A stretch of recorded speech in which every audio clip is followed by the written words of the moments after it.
नमस्ते दोस्तों, मेरे सुनो गवर्नमेंट चैनल में आपका स्वागत है। मैं हूं अनीता चौहान, पत्नी श्री प्रेमपाल सिंह चौहान, डिप्टी मैनेजर, नेशनल फर्टिलाइजर्स लिमिटेड, नंगल।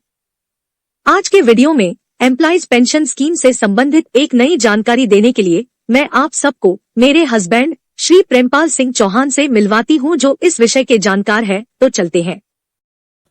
दोस्तों नमस्कार, उम्मीद करता हूं आप सब अच्छे से होंगे। आज का जो एग्जाम्पल है वो नवीन डबराल जी हैं, इन्होंने भेजा है। लेकिन आज का जो एग्जाम्पल है बहुत इंटरेस्टिंग है। मैं आपको कई चीजें बड़ी इंटरेस्टिंग बताने वाला हूं इसी कैलकुलेटर के संबंध में और ईपीएफओ के कैलकुलेटर के संबंध में, और ईपीएफओ की पेंशन और हमारी पेंशन में थोड़ा डिफरेंस क्यों आता है, 1-2 रुपए का डिफरेंस क्यों आता है। तो ये सब चीजें मैंने रिसर्च किया है, और रिसर्च करने के बाद ईपीएफओ की जो कमी मुझे पता लगी है वो मैं आपके साथ शेयर करूंगा। तो दोस्तों मैं बात कर रहा था आपसे कि जो ईपीएफओ की कैलकुलेटर में जो साइट पे कैलकुलेटर दिया हुआ है, जो अभी का नहीं, जो पुराना कैलकुलेटर भी दिया हुआ है, उसमें जो कमी है मैं उसकी चर्चा आज आपसे करूंगा। और उसको मैंने आज ही रिसर्च किया है। मैं कई बार सोचता था, मुझे मिल नहीं रहा था कि किस वजह से आखिर पेंशन में डिफरेंस आता है। तो चलिए हम चलते हैं आदरणीय नवीन डबराल जी की शीट पर। ये नवीन डबराल जी ने जो डाटा मुझे भेजा है, इन्होंने फुल मंथ की सैलरी भेजी थी। ये मैंने इसको आधा मंथ की सैलरी कर ली है नवंबर 95 में, और उसी के अकॉर्डिंग आपको 7 रुपए यहां पे और पे करना है। दूसरे कॉलम में 8.33%, 1.16% एंड 208 रुपए। तो इस तरह करके आपको जो टोटल पे करना है, डिफरेंस जो पे करना है वो इस कॉलम में है। हमने ये बाकी चीजें कैलकुलेशन पर्पज के लिए हैं, यही चीजें मेन है जो आप ऑलरेडी पे कर चुके हो।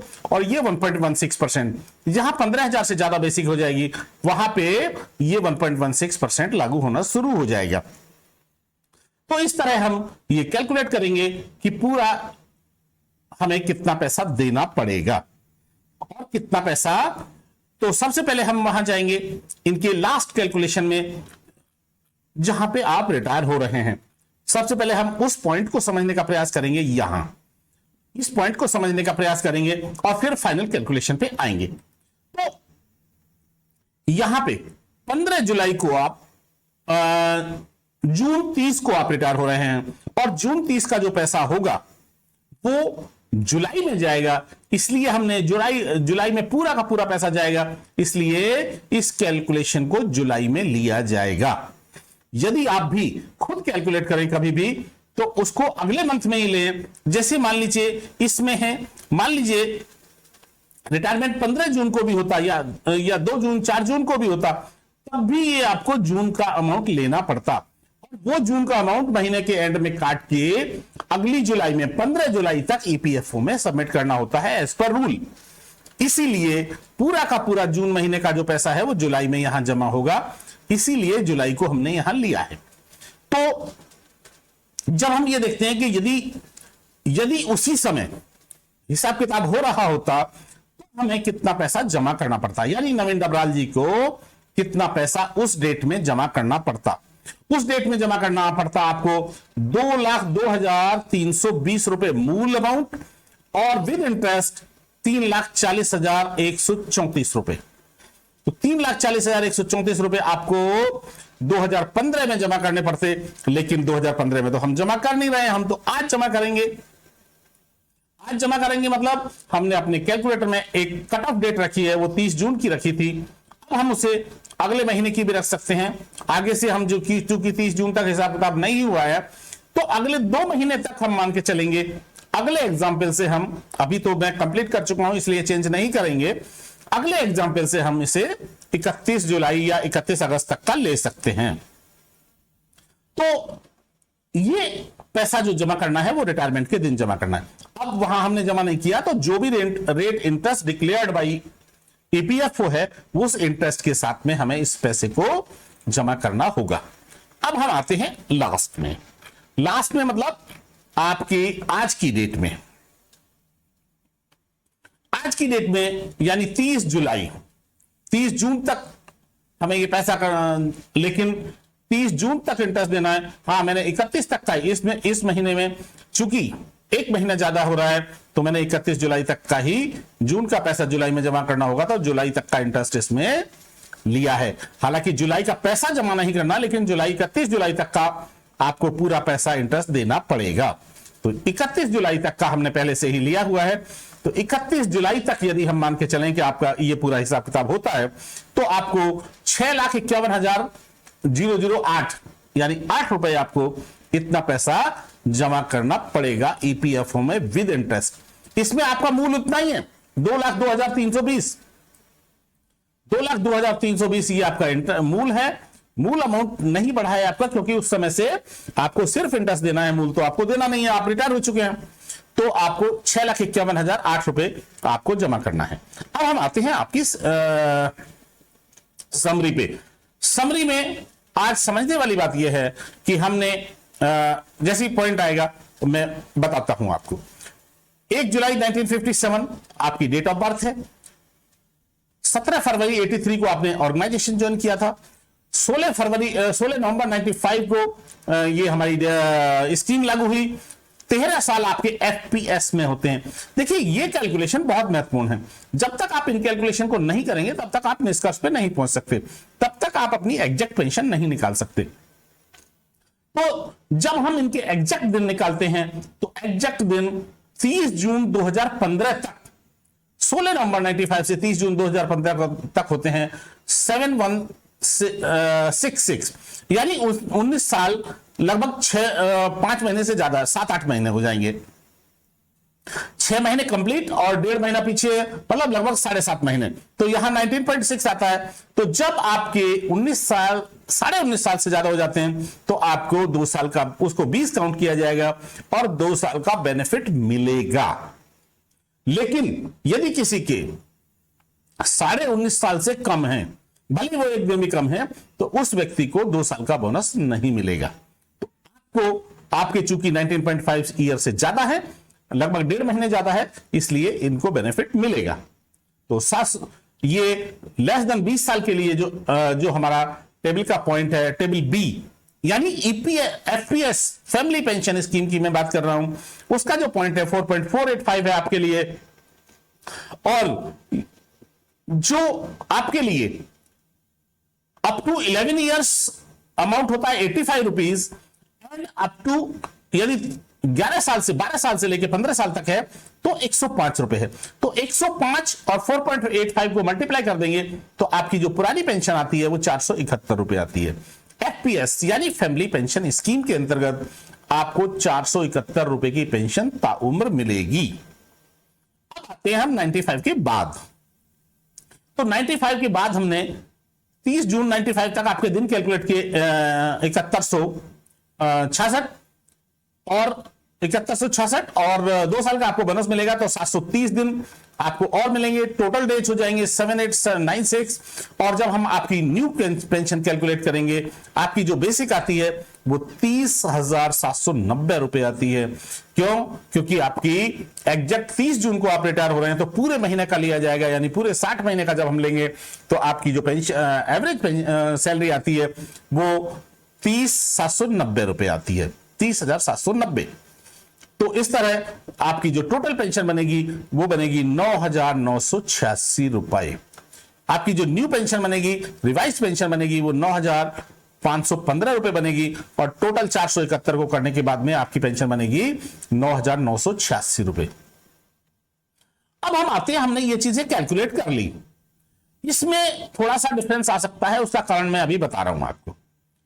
जब आपका ईपीएफओ से आएगा तो इसमें 2 रुपए का अंतर आ सकता है, और वो आएगा मुझे लगता है। इसमें ये पेंशन, हमारी जो पेंशन है वो 2 रुपए ज्यादा होगी, ईपीएफओ की 2 रुपए कम होगी। उसका कारण मैं बता रहा हूं, जो कारण मैंने यहां सॉल्व कर दिया है, लेकिन इधर नहीं किया है। यहां कैसे सॉल्व किया है? क्योंकि हमारे लिए 2 महत्वपूर्ण डेट हैं, 31 अगस्त 2014, 31 अगस्त 2014 से 95 से लेकर 31 अगस्त 2014 तक हमारी जो बेसिक थी वो 6500 थी स्टैंडर्ड बेसिक, इसलिए हमने उसको स्टैंडर्ड बेसिक इतना लिया है।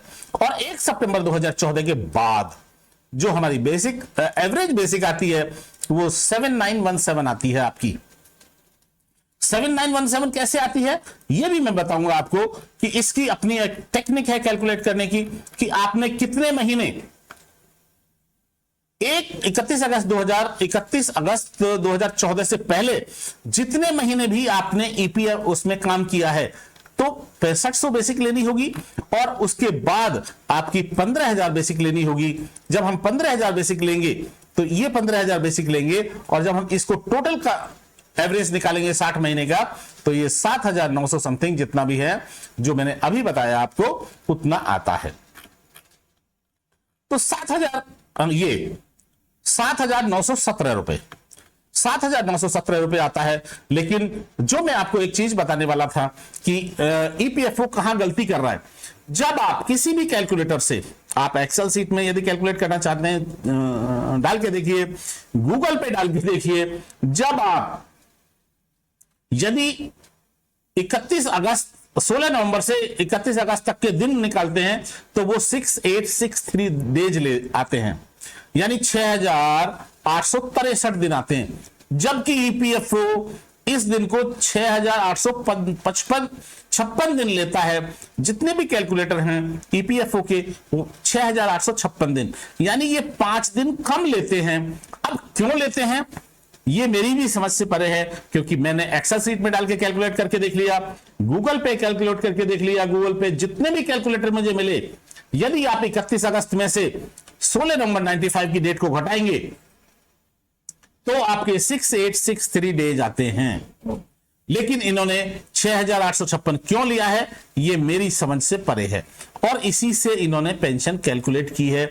और यही कारण है कि हमारा जो 2 रुपए का अंतर आता है, इसमें जितनी भी पेंशन पीछे मैंने कैलकुलेट की है उसमें 2 रुपए का अंतर आया है, इसमें नहीं आया है क्योंकि मैंने 6856 दिन जितने ईपीएफओ लेता है उतने ही लिया है। लेकिन ये गलत है।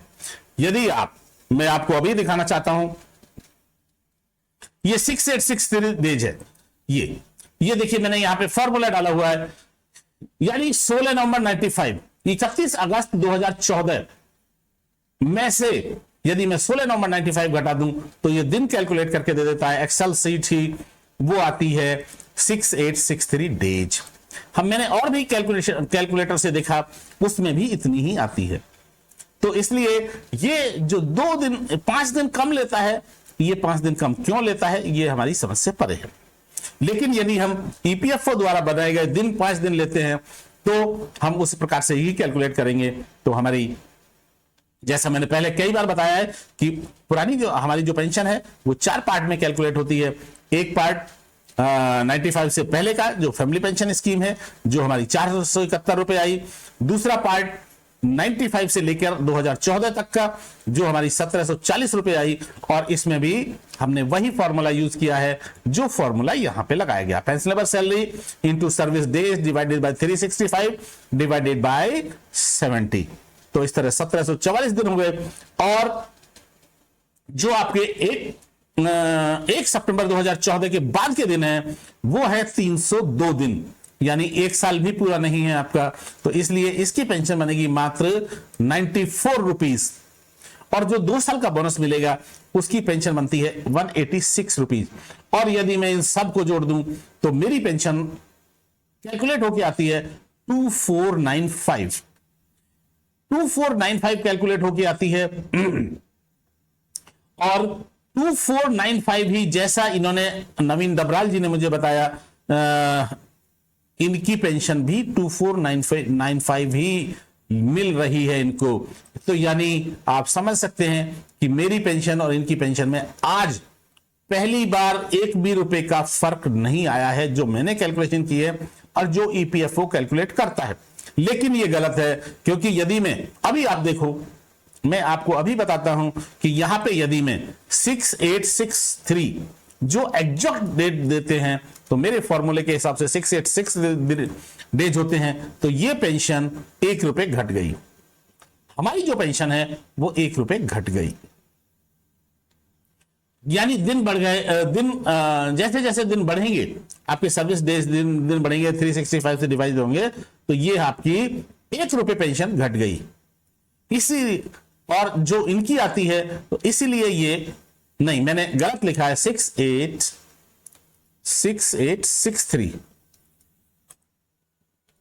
6863 यानी ₹2, जो मैं बता रहा था अभी आपको कि ₹2 का अंतर आता है यदि हम एक्चुअल कैलकुलेट करते हैं। तो ये देखिए पुरानी पेंशन में आपकी, मैं चूंकि नहीं तो अभी हम कंपेयर ही नहीं कर सकते, यानी रिवाइज तो अभी हम कंपेयर ही नहीं कर सकते। पुरानी पेंशन को यदि हम कंपेयर करते हैं तो 2497 मेरी आती है कैलकुलेशन से, और जो आपको नवीन डबराल जी को मिल रही है वो 2497 मिल रही है। इसीलिए ये जो ₹2 का अंतर आता है, लेकिन ये गलत है। यदि हम इसको ईपीएफओ को भी 6863 डेज लेने चाहिए, क्योंकि दुनिया के आप किसी भी कैलकुलेटर से करवा लो, आप उस डेट को लिख के यदि मंथ वाइज भी कभी कैलकुलेट करेंगे तो भी 6863 डेज आते हैं, ना कि 6856 डेज। इसीलिए ये ₹2 का अंतर, यानी ईपीएफओ ₹2 कम पेंशन दे रहा है। हम इस निष्कर्ष पे पहुंच सकते हैं। चलिए, आपकी ये फर्स्ट टाइम हमारी पेंशन जो है वो मैच की है, इसीलिए मुझे 6856 डेज यदि हम लेते हैं तो हमारी पेंशन बिल्कुल ₹1 मैच कर रही है। और ये हमारे लिए, क्योंकि मैं बहुत दिन से इस बात को तलाश में था कि बहुत दिन से ये पॉइंट मुझे मिल क्यों नहीं रहा है, ये ईपीएफओ आखिर इतना दिन क्यों ले रहा है, इसीलिए मैंने आपको भी बताया नहीं था। चलिए, अब हम चलते हैं आगे, और इनकी जो इफेक्टिव पेंशन आती है वो इफेक्टिव पेंशन आती है ₹7,491। 7,491 कैसे आएगी? ₹9,986 आपकी पेंशन बनती है, उसमें से जो प्रेजेंट पेंशन आप ले रहे हैं 2495 हम उसे घटा देंगे, क्योंकि आपको तो एवरेज एरियर तो तभी निकाल पाएंगे ना, आप जितना ले चुके उतना आपको माइनस करना पड़ेगा। तो 7491 ये आपकी पेंशन बनेगी, और इसको भी हम उसी प्रकार से एवरेज कैलकुलेट कर सकते हैं। देखिए, 1 जुलाई से यहां 1 जुलाई से आपको पेंशन मिलना स्टार्ट हो जाएगी। 1 जुलाई से आपको पेंशन मिलना स्टार्ट हो जाएगी। तो 1 जुलाई से जब आपको पेंशन मिलेगी तो 7491 मिलेगी। और यदि मैं इसका टोटल करता हूं, यदि मैं इसका टोटल कर लेता हूं, तो ये टोटल आपको आके बनता है हमारा ₹7,19,136। तो इसी तरह हमने इसको लिया है, ₹7,19,136 आपकी एरियर बनेगा, और आपको जो जमा करना पड़ेगा वो ₹6,51,008 जमा करना पड़ेगा। इस तरह आपकी जो पेंशन बनेगी वो इतनी बनेगी। और उसके बाद अब जो आपको पेंशन मिलेगी वो यहां का एरियर, चूंकि आपको अमाउंट कम जमा करना पड़ा है और पेंशन एरियर ज्यादा बन रहा है, तो अब से आपको जो पेंशन मिलेगी वो बढ़ी हुई पेंशन मिलेगी, क्योंकि आपको कुछ एक्स्ट्रा पे नहीं करना है। यानी ₹9,986 पेंशन आपको अब से कंटिन्यू हो जाएगी। बल्कि और पीछे से यदि मैं इसको घटा दूं तो और पीछे से आपकी कंटिन्यू हो जाएगी। तो आपको ये ₹9,986 पेंशन अगले पिछले और कई महीने से पीछे से जितना भी इसमें डिफरेंस आएगा, यदि हम इसको देख ही लेते हैं। यदि मैं इसको कैलकुलेट कर लूं तो दिस माइनस दिस, यानी एंड दिस डिवाइडेड बाय, यदि मैं करूं तो लगभग ये आ जाएगा लगभग 9 महीने। 9 महीने यानी ये आ रहा है आपका दिस डिवाइडेड बाय 9 मंथ्स, यानी पिछले लगभग 9 महीने से आपको पेंशन पूरी की पूरी मिलने लगेगी। 9 महीने पहले से आपको पूरी पेंशन मिलने लगेगी, यानी ₹9,986, ₹7,491 नहीं बल्कि ₹9,986 आपको पेंशन मिलने लगेगी। तो आज के लिए बस इतना ही। मैंने जो आज ये डिफरेंस एक्चुअल पेंशन कैलकुलेट की है, इसमें जो ₹1 का भी अंतर नहीं आया है, इसकी मुझे बहुत खुशी है, और मुझे लगता है कि आज के लिए ये काफी है। और फिर वही मेरा कहना है आपसे यह है कि यदि आप मुझसे नई जानकारी चाहते हैं तो आप चैनल को सब्सक्राइब कर लीजिए और चैनल बेल आइकन दबा लीजिए, जिससे आपको इस चैनल पे डाले जाने वाले सारे वीडियो आपको मिलते रहेंगे। आपका बहुत बहुत धन्यवाद। यह वीडियो आपको कैसी लगी कमेंट करके जरूर बताएं ताकि मैं इसमें सुधार कर सकूं। इस वीडियो को देखने के लिए धन्यवाद। लाइक और सब्सक्राइब करें, बेल आइकॉन जरूर दबाएं।